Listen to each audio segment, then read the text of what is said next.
All right, welcome everybody. This is the Youngstown Computer Show. I am Joe Danier, owner of Youngstown Computer, and we get to do this here on Saturdays, talk about things that are happening in tech and science and business, whatever else is interesting to talk about. And we leave the floor open to you all program long. So if you want to get on the show, you can call us, text us, however you see fit. 330-729-9977 is the phone number.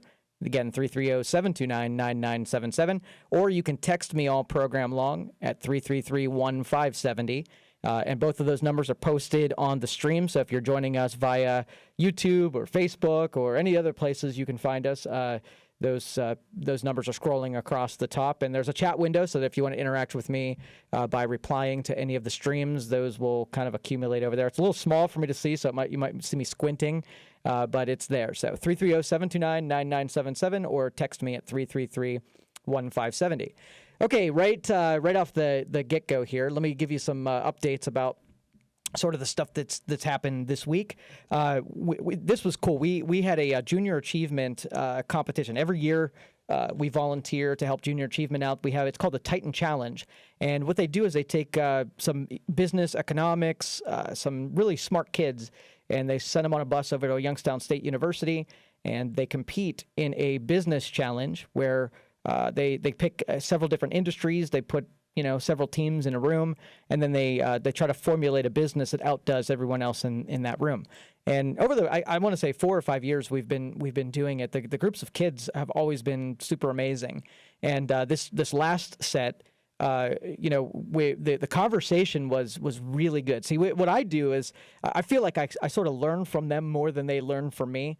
Because where else are you going to have a really super intelligent slice of a generation just there to ask questions of? So I take advantage of it, and I ask them some marketing questions, and how they consume their data and their media.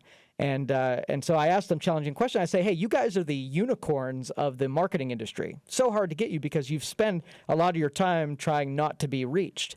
And so share with me a little bit. If I wanted to get to you, where would I go? So we're going to bring these kids on the program the first week of April, and I'm going to pose these same questions. So a lot of you out there that are in business and where marketing is something that you deal with regularly, this insight is going to be very valuable to you. We're going to sort of panel them. We're going to tell our story about how the business challenge went, but at the same time, we're going to be able to sort of question as a little bit of focus group testing about things that us as adults that have been in the business community for a while.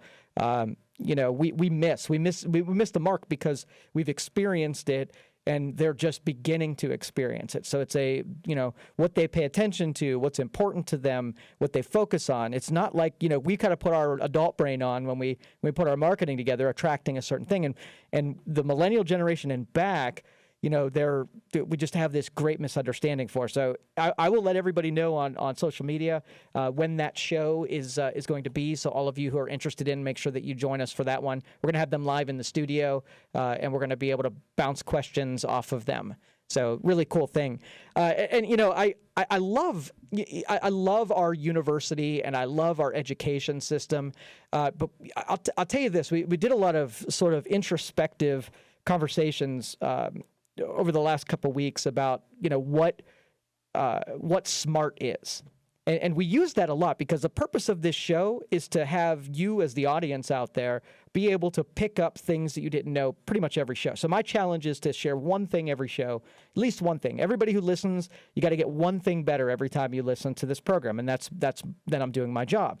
Well, we're sort of, our biology is made to connect with other people. Like we are, our circuitry is that we connect with other people that are both, smarter than us in one way, and we're smarter than them in a different way. And through those networks of being, cooperating between people, we share information. There isn't one person that's really stupid, and there wasn't one person who's really smart. We're just smart in different areas. But through that cooperation, I end up learning from you, you end up learning from me, and we all kind of get better, because of it. And I think just over the last 100 years, we've had done this weird jot where, we've put a lot of our smart stock into traditional education. And so if you have a degree, then you have sort of like specialized knowledge that gives you expertise. And if you don't have a degree, then you might as well not have an opinion on something because, the degree is what really matters. Well, over the last decade, a lot of that value in having those letters after your name has kind of eroded. And, you can, I guess that could be a whole conversation in itself. But for this conversation, we'll just assume that, we all have an understanding of that, where we've separated into these teams where you have the traditional academics and all that matters is where you went to college and what paper you have on the wall. And then you have sort of everyone else. And because we split off into these teams, there's a whole segment of missed learning opportunities that are starting to happen. So it's because that divide. Well, we don't really put a whole lot of stock when people come and interview for jobs with me. I love people that have degrees, BAs that come through, and people that have that have certifications and whatnot. That's valuable to me. That shows that you have the staying power to get through, challenging coursework and testing. Well, I'm a D student, right? I'm not very good when it comes to testing and academics. I had to prove myself out the harder way, right? And I'm not saying that it's a better way. I'm just saying that there's not everybody is meant for multiple choice tests. And I was terrible at everything from studying to test taking. So if you put me against pretty much anybody in society, you might have a skewed opinion of my level of intelligence. I worked on vocabulary really hard. I paid attention to a lot of people who I considered pretty smart, and I emulated them.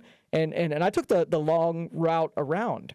And I don't think if anybody, did come up to me and challenge me, I think I would hold my own regardless if somebody had those letters at the end of their name. I think I've proven that over the last couple months. But what I see is there's a whole bunch of people that didn't go that course that are really intelligent, that are really vulnerable to sharing what they know and having confidence in what they know because of that divide that we created. I think that's a real dangerous thing. And so, this program, the principle behind it is that we are all learners no matter what level we're at. And, we don't make it so that there's a hierarchy of someone's ahead of you so they are dominated by you. I'll tell you, one of the worst pieces of advice I ever got through the history of my lifetime, I was advised that people professionally don't hit their stride until they're in their 40s. So stupid me, I thought there was something to that. And all along my development, I really took my time, and I thought, I'm almost 40, I'm going to get there. And when I get to be 40, it's not just some magical divide that all of a sudden made me know something I didn't know before. I was waiting for an acceptance that there really wasn't really a thing. It was abstract. It was fake. But yet in my mind, I thought, I'm not going to be accepted by my peers. I'm going to walk in and make a sales call and, hey, what's this little 30-year-old? And I let that stuff exist in my brain, and it grew. And I was convinced of it that somehow at 38, I couldn't do something that if I just waited till I was 40 would be smooth sailing. And now that, I'm in my 40s and, there's nothing different about me other than, I stopped caring about that. And I really wish 10 years ago I would have stopped caring about those really abstract divides and those credentials and those, those certifications. When I look at people who are willing to, all of us have capacity and all of us have a willingness to push the envelope into territories that make us better, faster, stronger, smarter. And it's one of those things where if you've got the desire to become smart, I see a lot of apathetic people. I see a lot of people that, see what the bare minimum is and they put their time in and then they work it and they're happy that way. And I don't begrudge anybody from following that pursuit. But I think when that becomes the normal, I think we really lack intelligent people. We really lack people who have, drive that are solving big problems. I mean, you could take something really important to our survival or our existence, call it, climate change or pollutions or anything, right? You take any important problem that smart people should be working on every day, and then you put it through our normal filters of our societies. Guess what happens to those things? It becomes politicized, and we drop 90 IQ points. We don't deal with problems because when you deal with things in my world, it's about seeking out truth, right? All you're doing is you want to know what is and what isn't. Science is becoming a joke because of how much untruth we've accepted. It's more dogmatic than religion is accused of.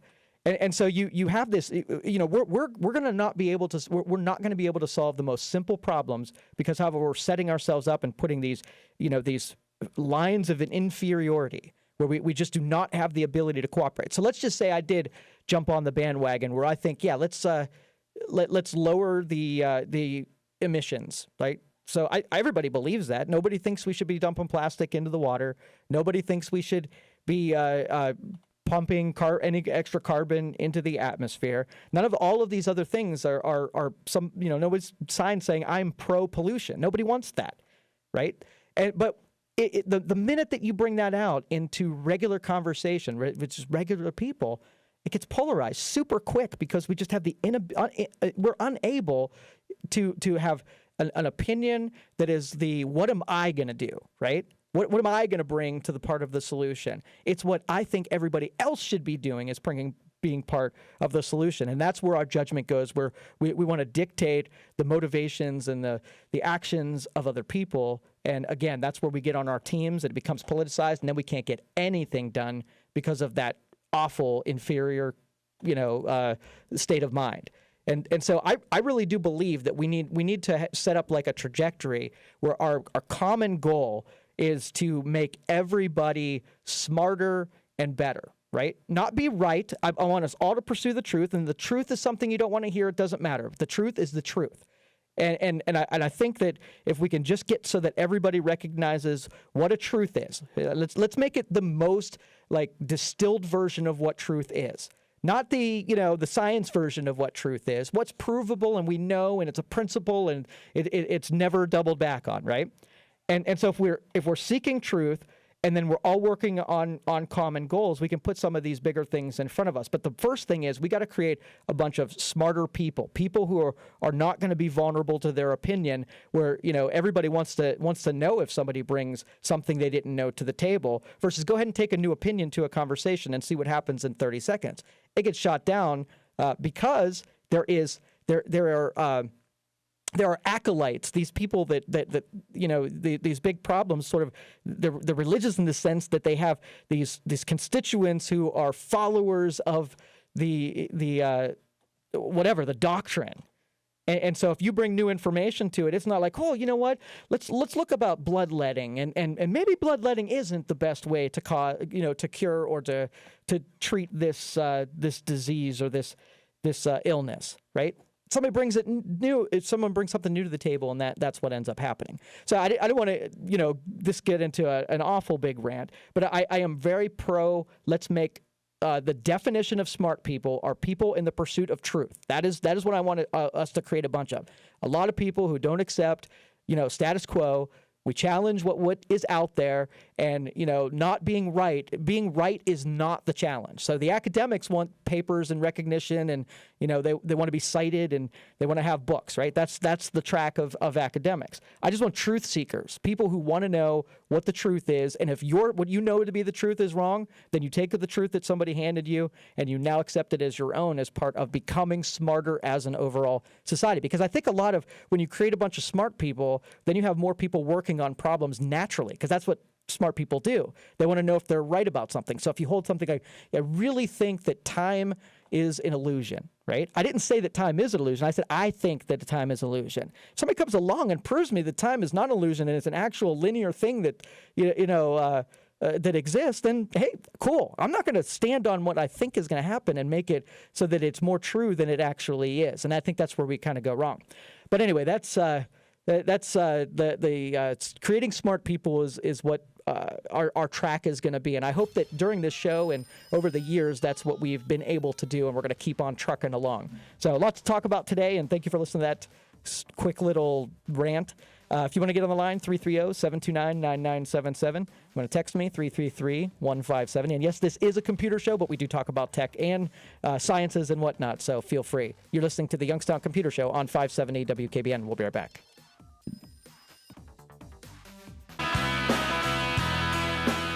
All right, welcome back, everybody. This is the Youngstown Computer Show. I am Joe Danier, owner of Youngstown Computer. This is your show where you get to talk about things that are happening in the world, in tech, in business, in science, and physics, I guess. 330-729-9977 is the phone number.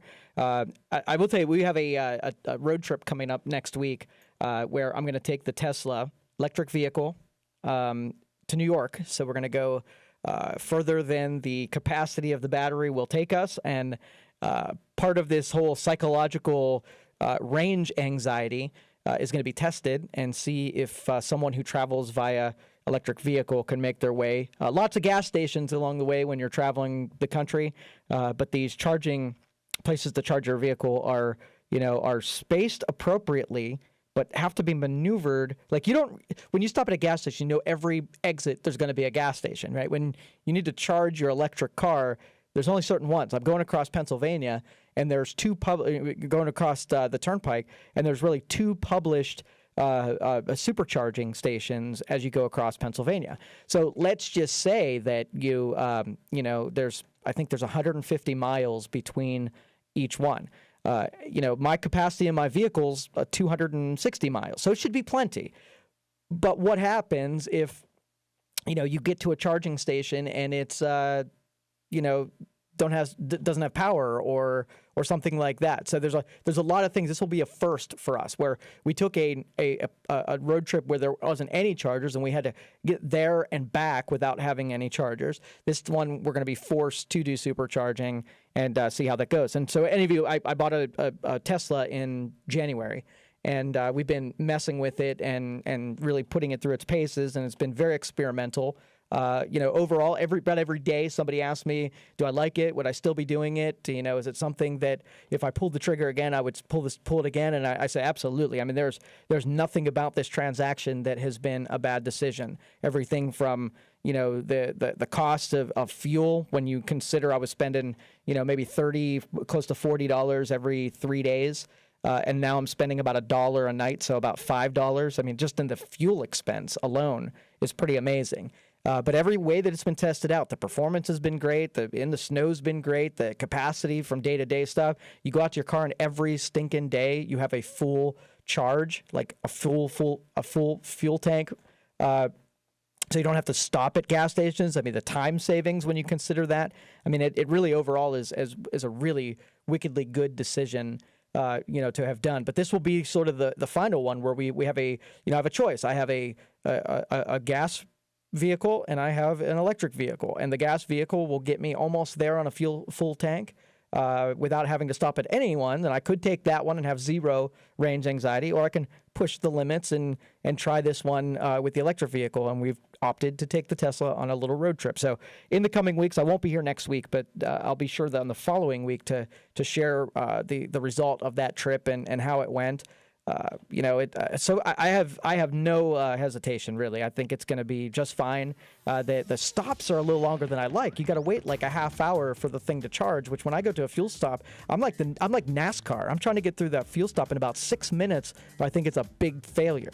All right, we're going to take a break. 330-729-9977. Bob, I see you out there, and I'll take your call as soon as we get back from this. You can also text me at 333-1570. You're listening to the Youngstown Computer Show on 570 WKBN. We'll be right back.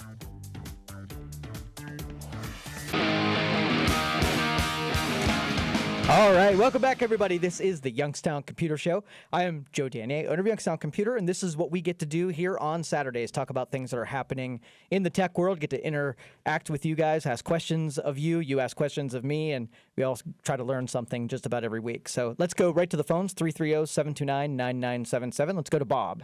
Bob, you're on the Youngstown Computer Show. How can I help you? Hi, two quick computer questions. Sure. A lot of times a pop-up will come up to upgrade my malware. How legitimate is that, and should I trust it to go ahead and do that? Okay, so I don't trust any pop-ups no matter what. I won't follow a pop-up, like click on it and let it take me somewhere. If I get a notification that something's out of date, I'll manually launch the application and check it out for myself. So it might be an indication. I mean, I'm not going to say that it's nefarious, but I don't ever take those little balloons, because that's what the people who scam, they emulate, and they make one of those things happen and trick you into going in. So I would use that as an indication and check it out for yourself. Okay, very good.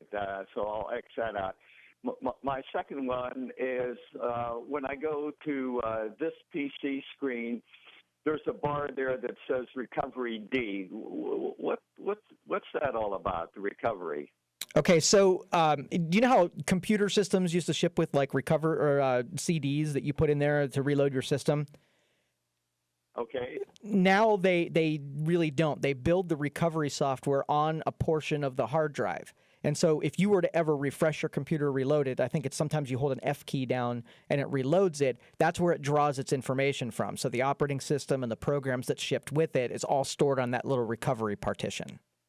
Okay, now I get it. There you go. Okay, because I'm just looking at mine. It says 2.79 gigabytes free of 24.9 gigabytes. So that's what the bar was showing. Yeah, it'll always stay there. It's not going to change or add. That's just the stuff that would have shipped with your computer when you got it new. Okay, so basically, as a non-computer guy, I really don't need to worry about that. You do not need to worry about it at all. Thank you kindly. You've been most helpful. Certainly appreciate it. Sure. Thanks for listening to your show. Oh, thank you, Bye Bob. now. Appreciate you being out there. And what that's been this last week, we have been really social creatures, and it's unlike us. If you know, when you listen to this show, you think I'm a talker who goes nonstop, and when I'm out in public around just, you know, people that I don't know, I'm a wallflower. I'm a person that just kind of stands in the corner, and you know, you get me talking about something that I'm passionate about, and it's a whole different story. You can't shut me up. But you get me in public where I got to do small talk, or, you know, I got to remember people's names, and it gets real awkward for a guy like me. But what's cool about it is we did a lot of functions this week where we would go to dinners and benefits and stuff like that, and which forces me out of my shell, and I have to go talk with people. And I got to meet a lot of listeners. Just a couple, you know, every place that we went this last week, you know, somebody said, "Hey, we've been listening to the show forever, and we like your show." And it's all. That's one of my favorite parts of doing this is. You know, I go deer in the headlights when you say that to me, because I'm never expecting it. You know, because our interactions are, I'm talking into a microphone. I never really get to picture any of you out there. I mean, I know I'm helping some people, and I know a lot of you are learning from this, but I don't ever really picture it as real human beings, right? It's easier to do the program when you're picturing it. I'm just talking into a microphone here. So when I see the real versions of you, I mean, I really appreciate you being out there, and it's really nice to hear your stories and how you've overcome it. I mean, people say that they started listening to me, you know, 10 years ago, and they didn't know anything about it. And now they're, you know, pretty aggressive users, pretty sophisticated users. And I'll take a little bit of credit for that, because I'm the one who took the little poker and I prodded you to get off the couch and play a little round a little bit, and, you know, get your hands dirty a little bit and get out of your comfort zone a little bit. So I'll take some of that credit for you not being apathetic, because I've heard a whole lot of people swear off technology and say, "No, I'll just use paper," right? And all of you out there listening, we have sort of two. I have two profiles of people. You have the people who are in this industry and they listen because this is their wheelhouse. They love hearing about, you know, stuff that they touch and do every day. They could be in my chair right now doing the same thing that I'm doing, and since they don't have time, then they let me sit here instead, and they chime in every once in a while. You would be surprised of how many text messages I get from people who know more about a specialization than I do. They hear a call come in and they answer the question for you. So I've got this huge, vast encyclopedia of people. We got the strongest, smartest audience in radio when it comes to this stuff, because you can throw any question at me, and even if I don't know it, somebody who's listening does, and they'll fire the answer off to me in 2 seconds. So beautiful. And then the other people are the people who are the sponges, the learners. And I'm glad all of you are like that, because I am like that. So we work well together, because I'm sponging just as much as you are. When I'm reading articles, there's a lot of times where I prepare for the show to see what's going on, and I'll end up getting entranced in an article about something because, hey, I didn't know that. And I end up talking about something I learned about 30 seconds ago before the program. And that's what makes it interesting. I don't come here as a I know everything. I'm really good at finding out information, and I'm really good at, having my hands in so many different territories, whether it be, like I said, I could open the topics up where I can do computers, I could talk science, I could talk physics, I could talk just about anything, because I delve down those rabbit holes if anything interests me. So no matter where you are on the spectrum, if you've just gotten started or you've been around a little while, I appreciate both profiles on this program, and I'm really happy that both of you participate as often as you do. It's assuring on both sides that there are so many people that are willing to learn. After the last, I talked about my Tesla and my road trip. The other Tesla news is that the Model Y, which is the SUV version of the Tesla. What's interesting about this? So they used the Model 3, which is the lower cost version. So you had, the Model X and the Model S, and these were sort of really high-end luxury cars. And the Model 3 was their attempt at bringing the cost down so that regular people like you and I, who weren't going after the luxury, the end of this, made it affordable for us, right? And so the Model 3 it came out and it was still in the 60s where it was pretty high, but they've gotten it down to now, a Tesla 3 with, you can get into it for around 35,000, which makes it on par with what you can do with I've saw, some pickup trucks. Some big Fords that have been every bit of $40,000. So electric vehicle, when they're in that price range, are at least competitive. Well, the Model Y is the SUV version, but it's sort of on the same lines as the Model 3. I think they said 70% of the build is identical to the Model 3. So they only adjusted sort of the ride height where they extended it so that it was a little bit higher off the ground. But if you look at it, if you took a snapshot of the interior and the seats and the moldings, it's about the same car. So the parts are universal between the two things. So that was a brilliant move on Tesla's part. But then they make this lower cost SUV version of the vehicle. So mine's a sedan. So if you have a big family, it's 4-seater and it's a little tough to get 3 kids and 2 adults into that setup. Well, this SUV, it's longer and it's wider, it's taller, so that you could fit 5 or 7 people in this sucker. So it's a little bit of a game changer because that SUV market is really coveted when it comes to vehicle manufacturers, and so we'll see it. When they made the announcement for the Y, we kind of knew it was coming. We knew that they had 3 vehicles. The Model Y was next, then a pickup truck was after that, and then a semi is after that. When you expected when they announced the SUV that it was going to be big fanfare, stock value goes up and everybody gets excited about it, and they get 300,000 pre-orders for the Y.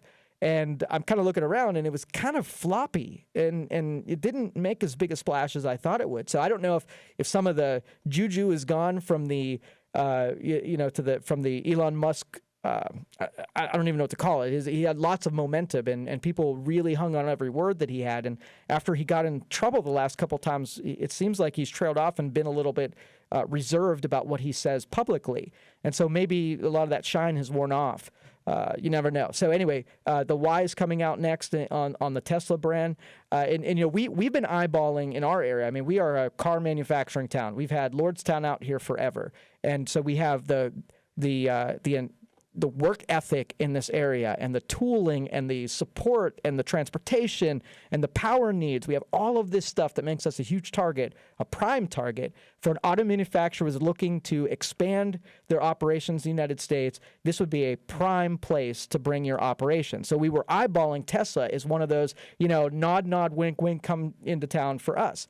And I'd really like to see something like that happen. It doesn't have to be Tesla, but I'm saying that, we're a good target, and we're probably best the people that do marketing for the city, that we really take it upon ourselves to make us look really appealing to anybody who wants to bring their stuff into our town. I think we get in these Eeyore modes where we'll have some bad things happen to us, and then we'll just wait for the next one to come. And I hate that about us because we're better than that. Our people are amazing workers, and that we have such deep talent pools here in all of the trades, and we just have. I mean, it's a anybody would be lucky to bring their stuff here if we could just talk ourselves into knowing that we are a good, branding ourselves well, and we're a good end.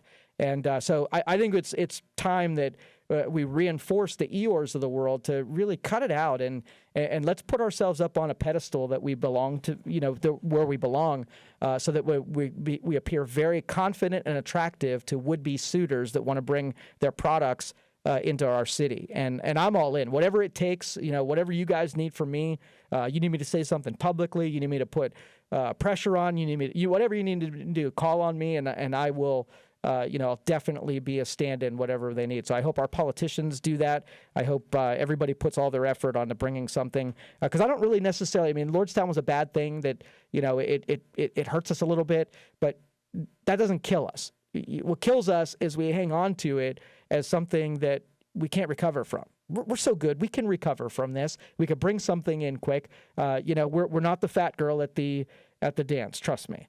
All right. So let's see. What do I want to talk about next? In 2 weeks, the last Saturday of March, we are having a Super Mario Brothers tournament.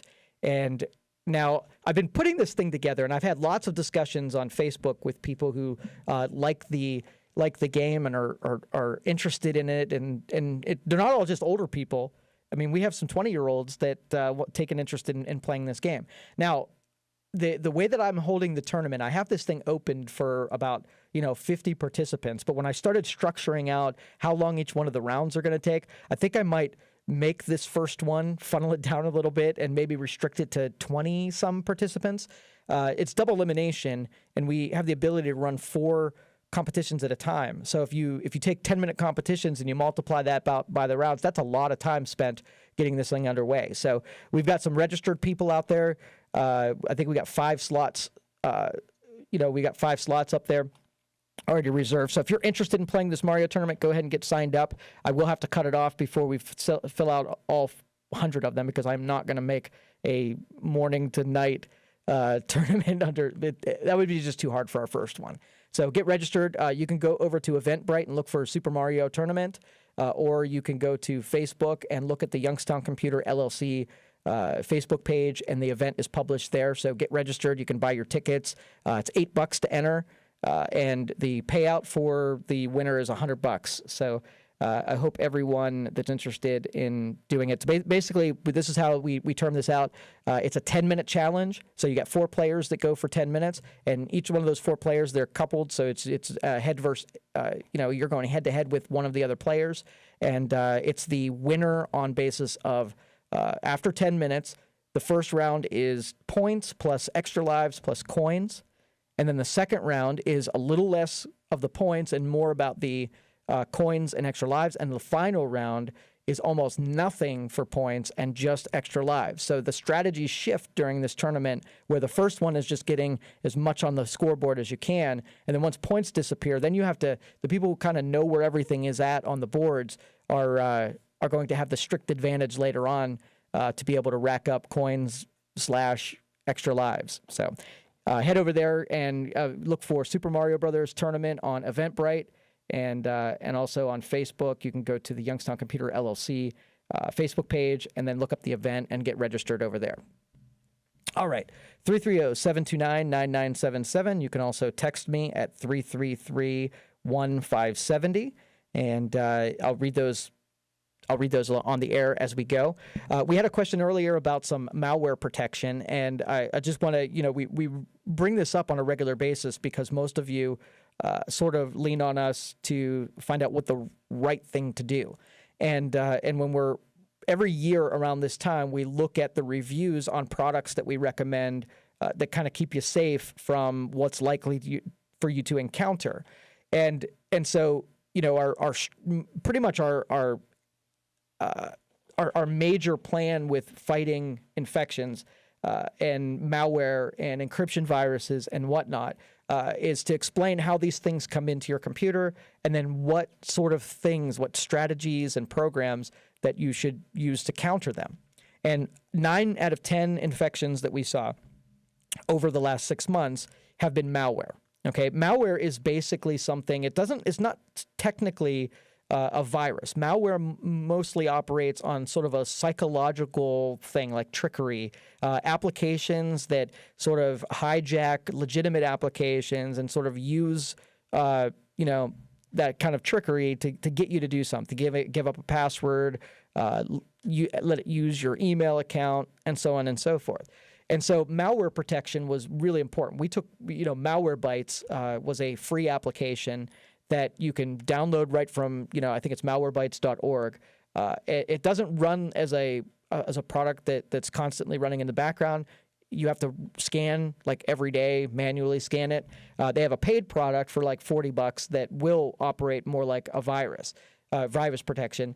And so if you're running Windows 10 security program that's built in is actually surprisingly good at the virus side of things. So you just need some malware protection. So we've been installing Malwarebytes on all Windows 10 machines, and then you kind of got best of both worlds. You have Windows that's keeping itself updated, plus you've got some actual virus protection, plus you've got Malwarebytes on that. So we'll go in some other strategies as the program progresses today, and I'll share a little bit more tactics and strategies to keep your browsing and your computer using a little bit safe. So if you want to get online, 330-729-9977, or you can text here at 333-1570. You're listening to the Youngstown Computer Show on 570 WKBN. We'll be right back.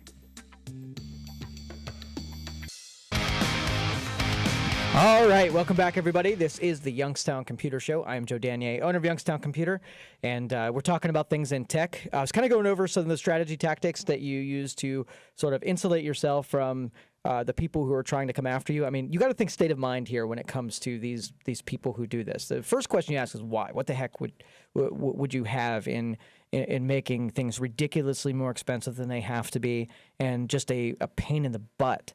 Because, you have this, just like email. Email was great. You think about two people using it appropriately. You send something digital, and then someone figures out how to use it against you. And they start sending you a million messages, and then you are like, hey, this email thing isn't very useful anymore. Well, that's sort of the same thing when you can move at the speed of electrons on the internet and do business, and you have the advantage when you're smarter than the people who are using it. It's very easy to scam. I mean, in real world, it's hard to scam without getting caught, right? It's only the best of the best can scam.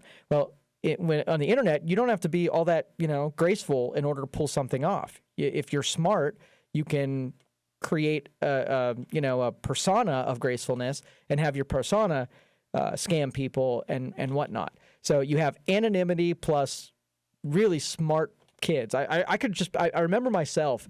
I was picturing this the other day. My 13th birthday, and I invited everyone to my basement, and I could still picture myself with the slicked back hair, and that's funny when you see me now.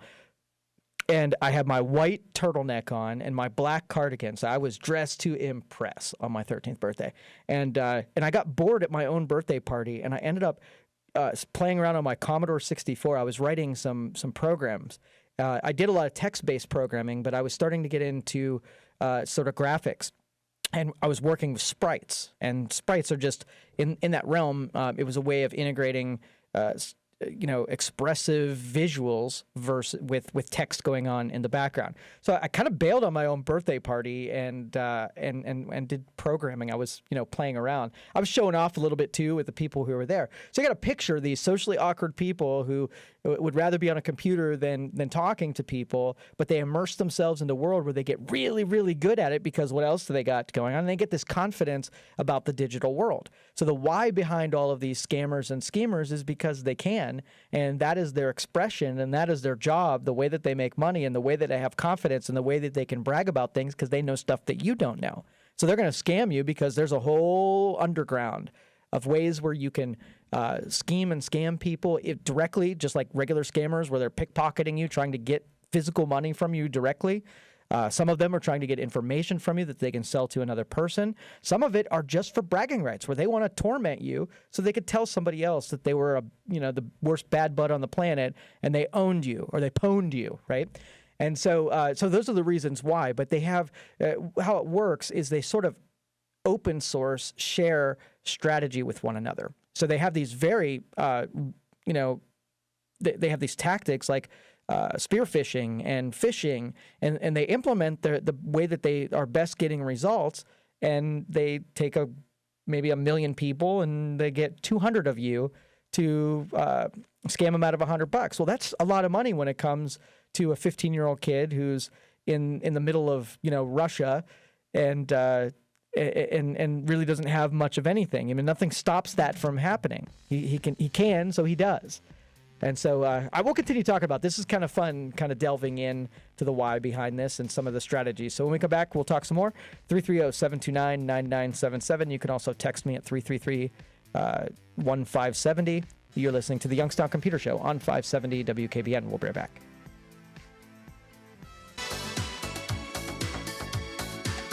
All right, welcome back, everybody. This is the Youngstown Computer Show. I am Joe Danier, owner of Youngstown Computer, and this is your Saturday place to talk about things that are happening in tech. You can ask me questions all program long. If you got a topic you want to talk about, feel free to share it, 330-729-9977. Those of you who are joining us over on Facebook Live, YouTube Live, or any of the places that you pick us up over on iHeartRadio as well.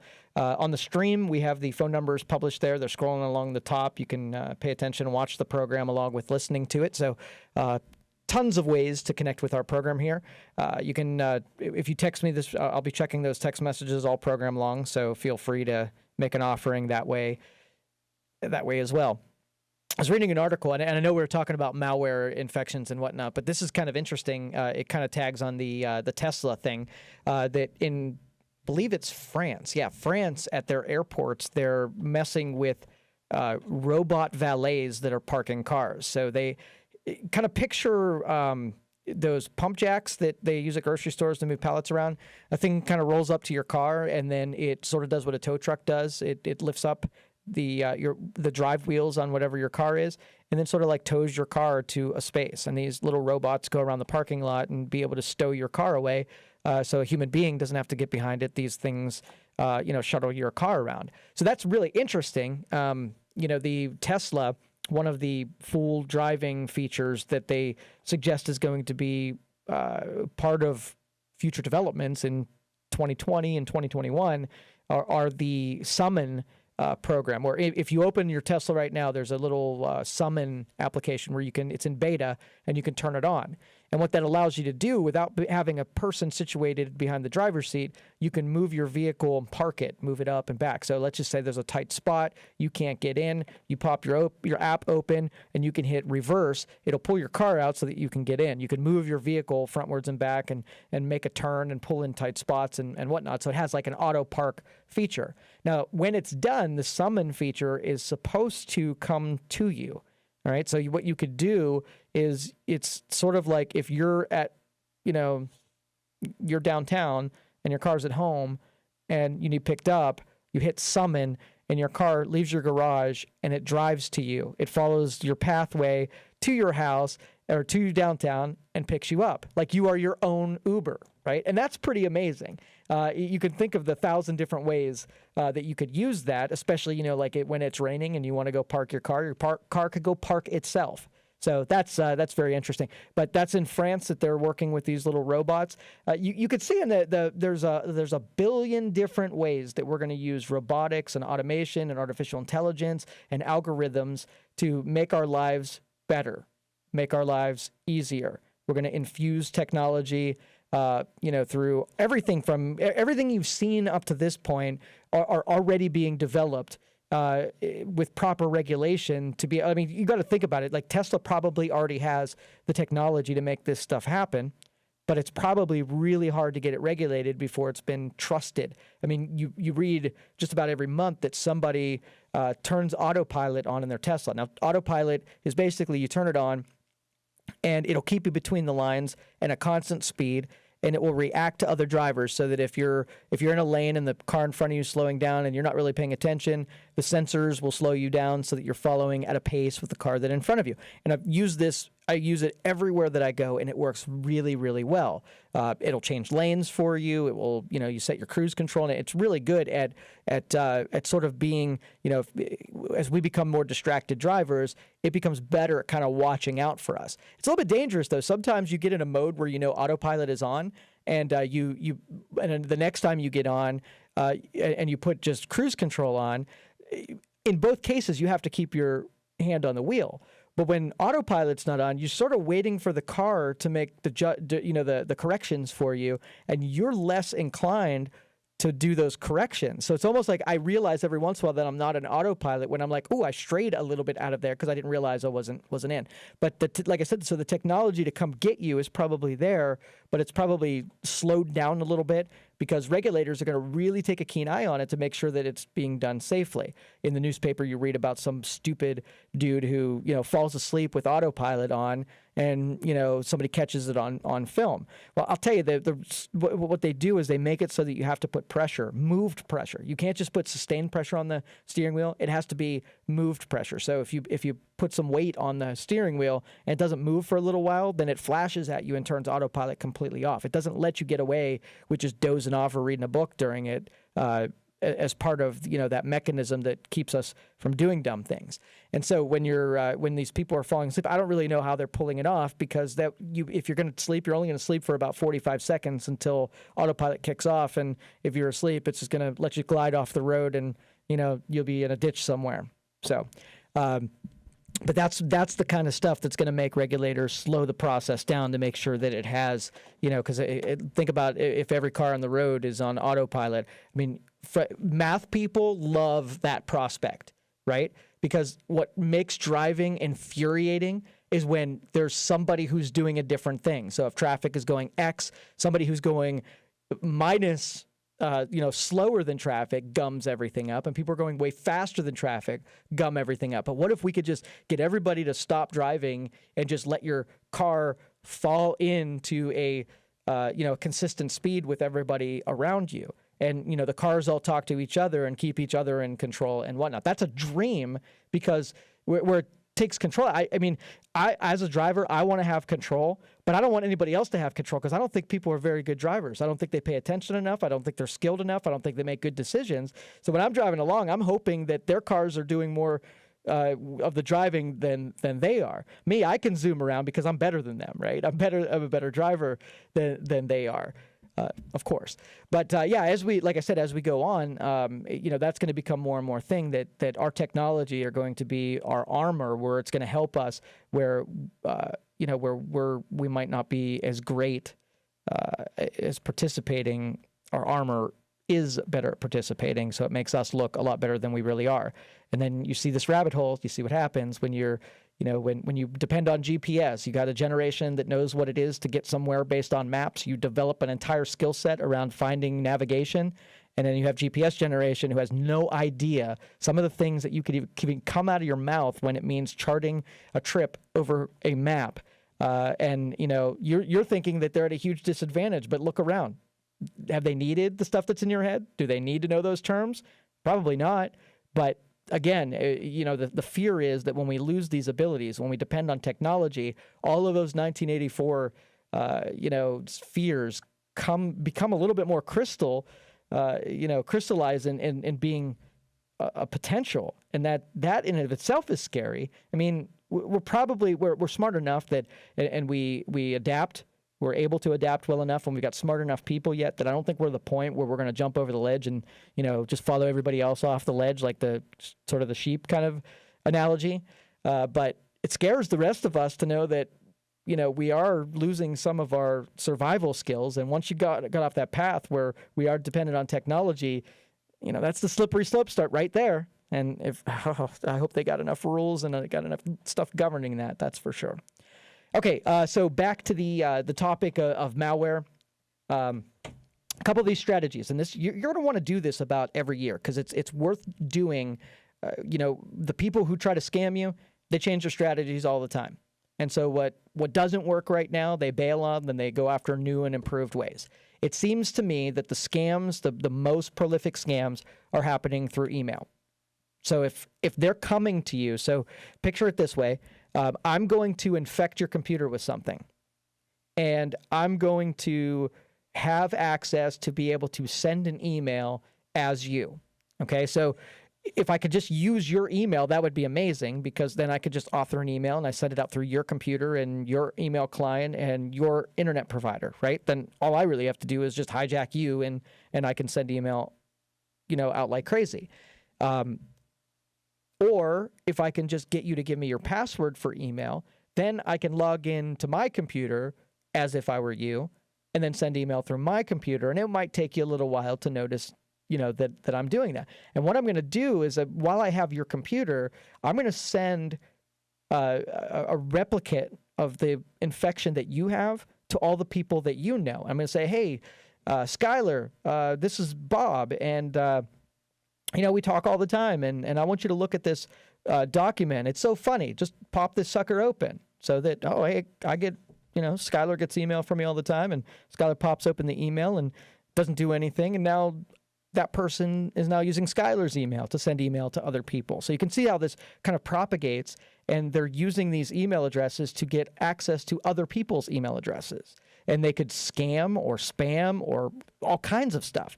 And so you could just see how if it's done on a small level, if they don't start sending millions of messages that have a bunch of bounce backs and returns, they could really get away with a lot of exposure. So you probably have come in contact with somebody, you got an email from somebody you know, and it didn't sound like them. Well, that's usually what happens, is that somehow they got a hold of either their credentials to their computer, and they sent you an email trying to get you infected, which would then propagate it. So what you want to do, you do want to scan your computer, like a really good scan every couple of every couple of weeks, like a really hardcore scan. Most of the antiviruses and malware bytes and whatever will scan about every day, which is, if you can pull it off, that's amazing too. But you want to do these regular scans, because if anything gets placed on your computer, you want it to be picked up. A lot of these attacks are multi-phase attacks. So the first phase is they'll drop something on your hard drive. They can't do anything with it, but they can get it on your computer. The second phase is they're going to try to get what they've already dropped on your computer to somehow get activated to do something.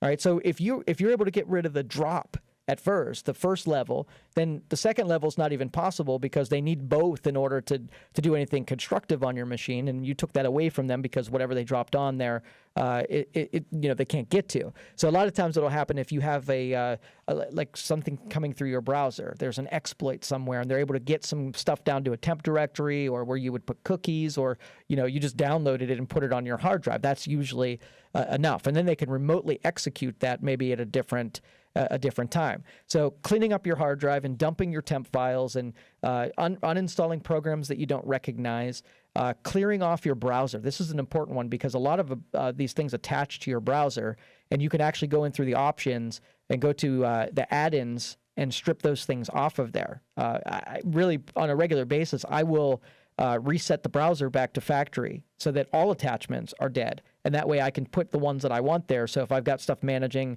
my Java or Flash or any of my Google Drives or anything that's attached, I'll have to put them back again. But it's better for me to have a fresh browser that I know hasn't been compromised.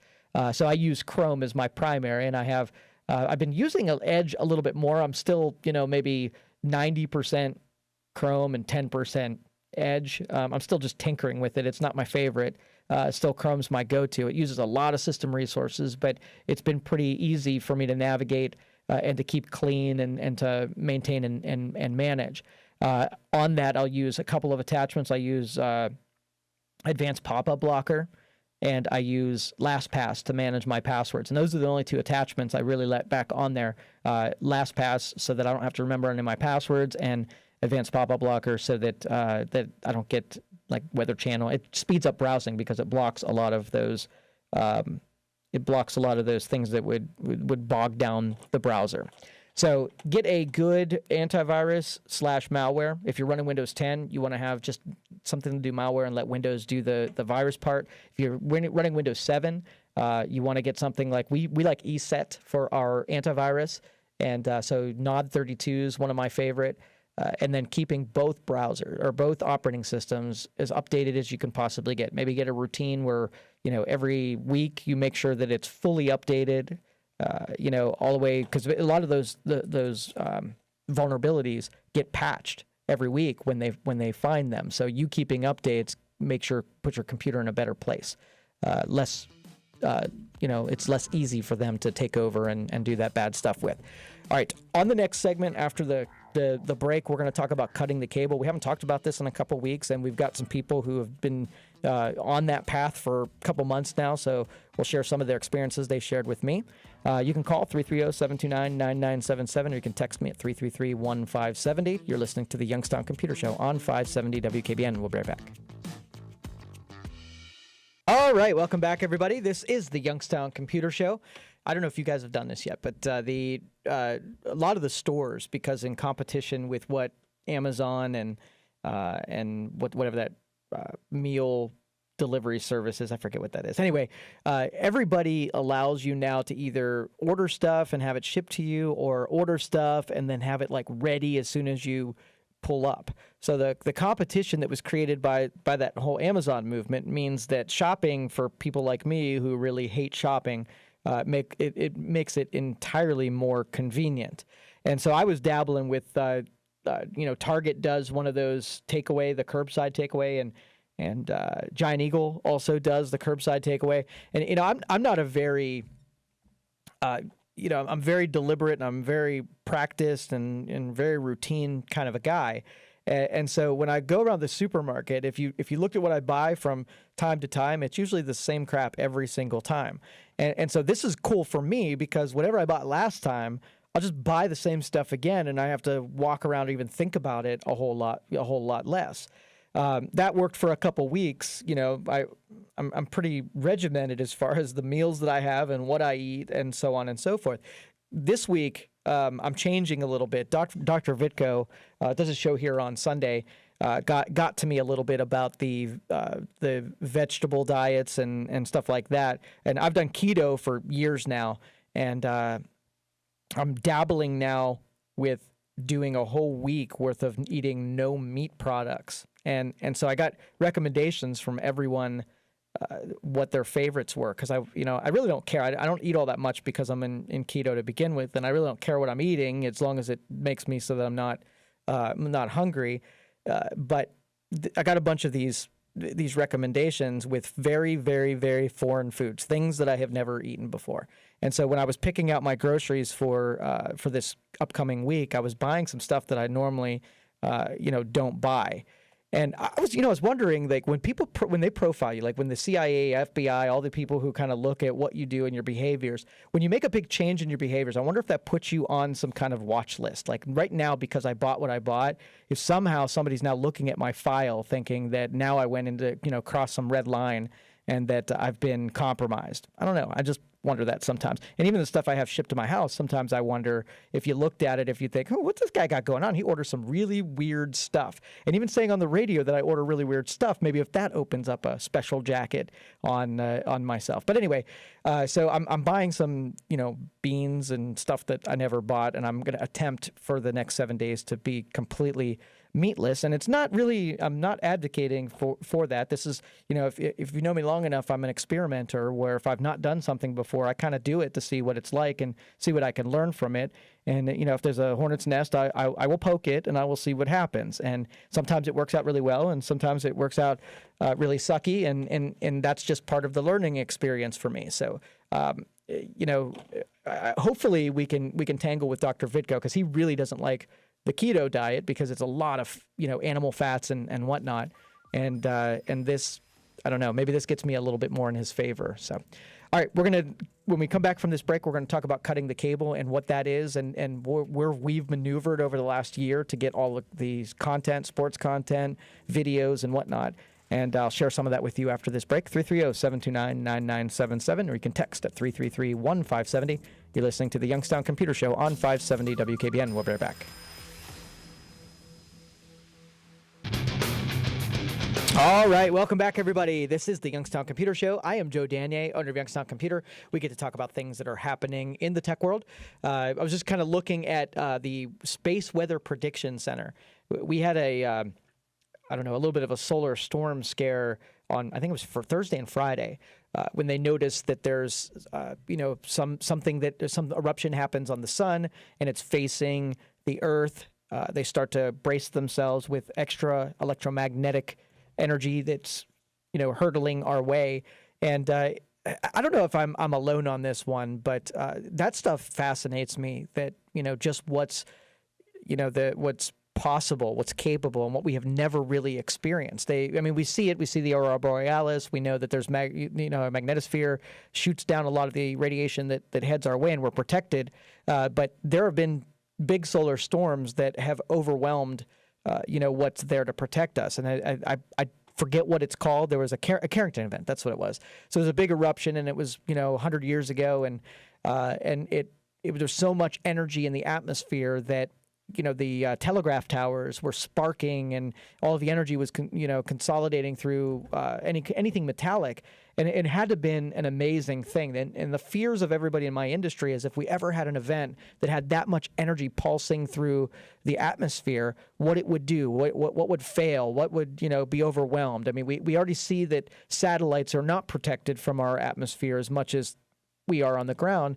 Get to experience that same kind of radiation. So sometimes you will lose your GPS ability. And with so much of our everyday lives that are monitored and are managed by some kind of tech, it kind of scares some of us that would happen. I'm fascinated because I know it's just a matter of time before that does happen. And when I picture it, like the other night we had a Facebook outage where an entire day they made some kind of systemic change, and they experienced where users could not post anything, and it was lots of problems, and you saw a lot of people freaking out because they couldn't get Facebook to work the way that it should. A lot of people depend on that for their communication, and they're communicating with friends and family and whatnot. So we didn't have that. You felt a little lost.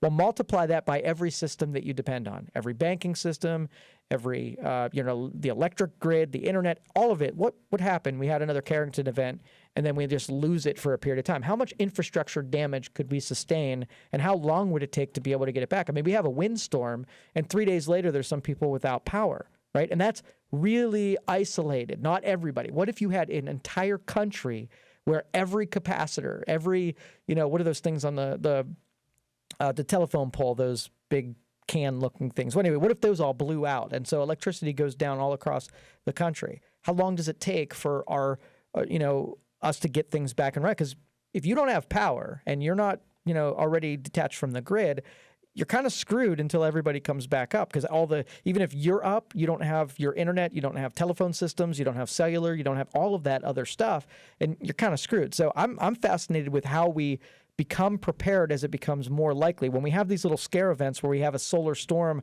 that might cause some outages, what's our reaction time on the ground? Do we take that as a nudge that we got to do something to start preparing for another Carrington event? So I keep my eye on, if you want to check it out, the NOAA publishes a space weather prediction center that does a daily forecast just like anything else, where they have modeling of the sun, and you can keep an eye on sunspots and these trajectories or projections off of the sun that you can pay attention to them. So there's even a lady who does a daily forecast, and it sounds just like a weather forecast, but she's talking about the sun. Her pitch is the same, her tempo is the same, but it's really interesting to keep an eye on that kind of stuff. So, all right, 330-729-9977. Also, as suggested, I'm going to talk a little bit about the cutting the cable. We've sort of, for years and years, most of us in this audience, we sort of had the way that you get your TV and the way that you get your internet is sort of, you got one game in town, right? So you got your TV from the cable company, or you got it over an antenna. Those were your two options. Or you got it over satellite dish. Those were your three options. But it was primary. You really didn't have many alternatives. They all priced themselves about the same. There was no distinct advantage. So all of us who were buying cable packages and satellite packages, we knew we were paying for stuff that we probably weren't watching, and it was probably pricier than it needed to be, because you had no choice. There was no competition. So we kind of knew that it would just be a matter of time before somebody decided to start selling their content direct to consumers, and they got to bypass that whole distribution of coaxial cable running to your house. And the internet, as it sped up and bandwidth became more plentiful, it became more possible that you could stream an entire movie or an entire show over the internet, and you really didn't need the wires that were running into your house over a cable system in order to do the same thing. And so with the internet came the ability to cut the cable, which means you get to decide how the content gets to you. Now, I'll tell you this, that even though we're a couple years deep into cutting the cable and having, sort of that where that consolidated programming distribution was, you had one way of doing it, we're fragmenting that, and we fractured it to the point where there are some options, right? But they're not all the options. There are still some holdouts that are keeping their block of programming separate from what you can get over the internet. They're keeping it sacred. The contracts that they have with the cable providers need them, and they need the cable providers. They fracture up. Like maybe they own 20 different stations. They've got two really good ones, and the rest of them are horrible. Nobody watches them. Well, they needed cable companies to charge for all of the customers for all of those channels. A couple of them are going to go bye-bye, right? The competition, they will not be able to survive not getting, if everybody, let's just say a viewer made money come their way. Okay, there are some channels that could not operate their programming on that choice. Some of them would not have enough viewers to stay in business, and they would go away. So there have been some services like Netflix, like Hulu, like Sling TV that have sort of opened that box a little bit, and they've gotten enough sort of power and leverage to be able to win some of these networks and their distribution over to them. And I don't know how they're doing it, and it's got to be very, very hard. Sling TV did a good job about getting almost every channel that you can get on cable streaming for a lot less money. I think it was like I got everything that was had on cable, and it was like $80, and I was paying $200 for the cable company. And then Hulu came along, and they were sort of doing the same thing, but then we had some local channels on there. So I didn't even have to, have the antenna going anymore. Hulu made it so that I was able to subscribe to local channels. So about 2.5 years into the cutting the cable, I have Armstrong Cable is my bandwidth provider, and I believe I'm at a 300 megabit is what I pay for. And I have my equipment so that I can distribute that, and all of my TVs can get high definition downloads, and my equipment can display it, my TVs can display it. And then my programming, then I have some of the stuff I get through Netflix, so some of the programming I watch through Netflix. My over-the-air, the stuff that you would get off of your antenna, I pretty much get over Hulu now. There's some football games and whatnot that I've had to switch over and get a digital antenna, but for the most part, everything lately, NASCAR races and whatnot, I've been able to do over Hulu. And then Prime Video, some movies and some programming that way. And there hasn't been anything that I could not get or watch in some way. Okay, now there was a time when, and I want to say it's like HBO was on Sling TV for a little bit. And then it disappeared and it wasn't even an option. I might have that wrong, but just insert whatever channel it is. So it would be there for a little while. So they must have had an agreement, and then they must have lost the agreement to Hulu, and then Hulu got it. So you might find yourself early on having to change those providers as you sort of follow the programming and who has it and who doesn't, because they're still positioning themselves for an advantage where Hulu's competing against Sling TV, no doubt. And, maybe one wins, maybe it doesn't matter. Maybe they both get to exist and they both have the same programming and so on and so forth. But I've had to move 3 times now. So, or 2 times now. I was originally with Sling TV and an antenna, and then I cut the Sling TV out and I went to Hulu, and I really haven't needed the antenna. So I do Hulu, Netflix, and Prime Video. Been able to get everything that I need, including, the news channels and CNBC and all the local channels here. And Hulu is cool because, Hulu I like because I can watch some of the stuff on my phone.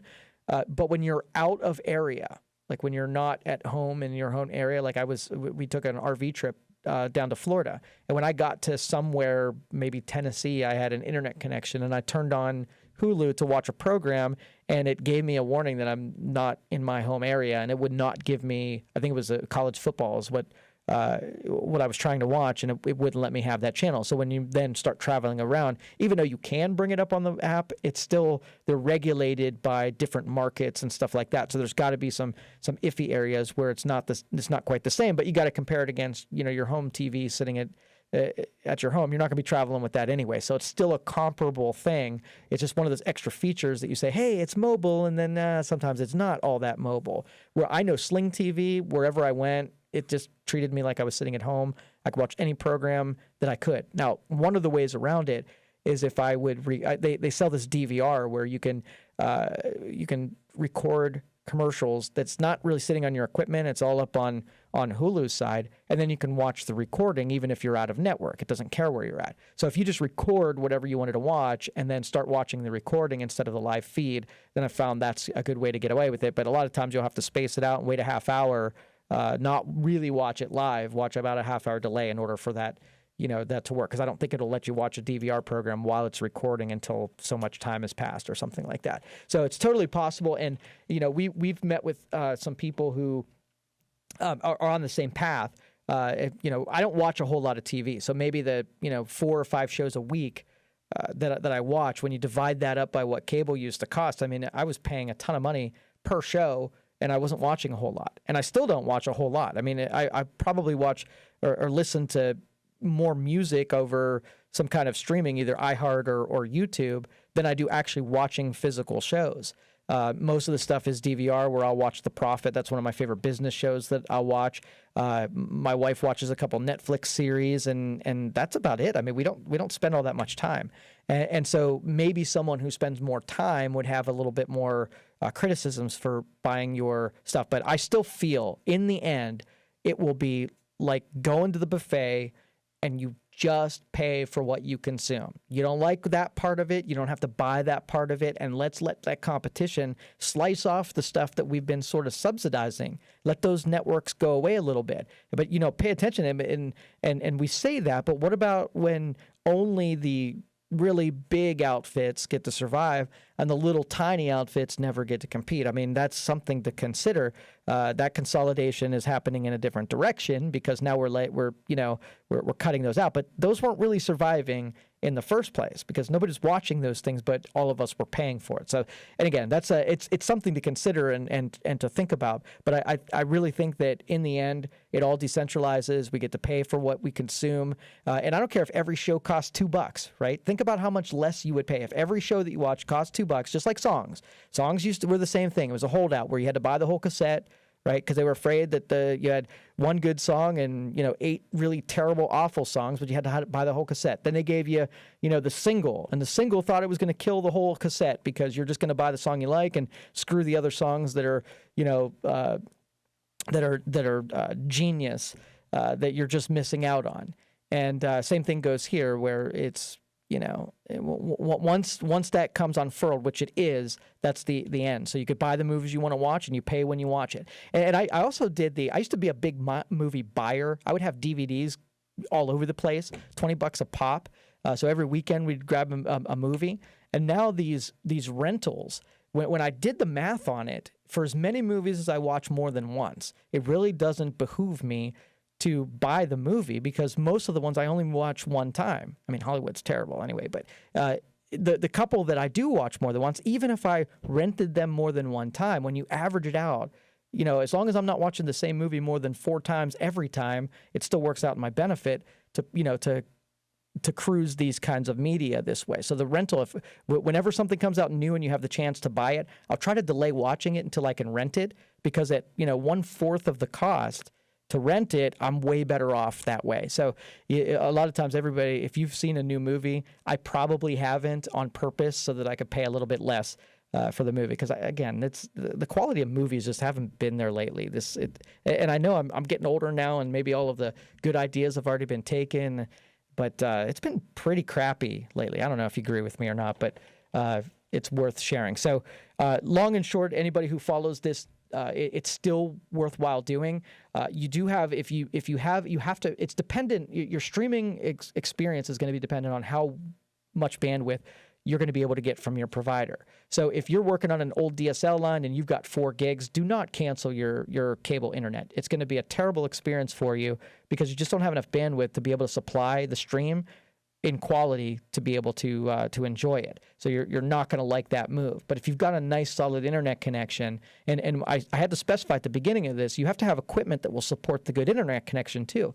So if you just have a really good internet connection, you get a really crappy router, then what you're going to experience is, even though you have the potential of doing 300 megabits per second, you're really never going to achieve 300 megabits per second, because it's not real great equipment. So you got to follow that math and say, okay, well, I've got a good connection to my modem, and I got a good connection to my router, and I got a good connection to my switch, and I got good connection to my wireless, and my wireless is reaching all areas of my TV. And then when you get good math on good coverage, I mean, it really is a sophisticated science to be able to place where your access points go and how your networking is, so that you get to experience the internet the way that your TVs and your Fire TVs and your Chromecasts and your Apple TVs and your Rokus, all of these streaming devices, need a really good internet connection in order to do their job.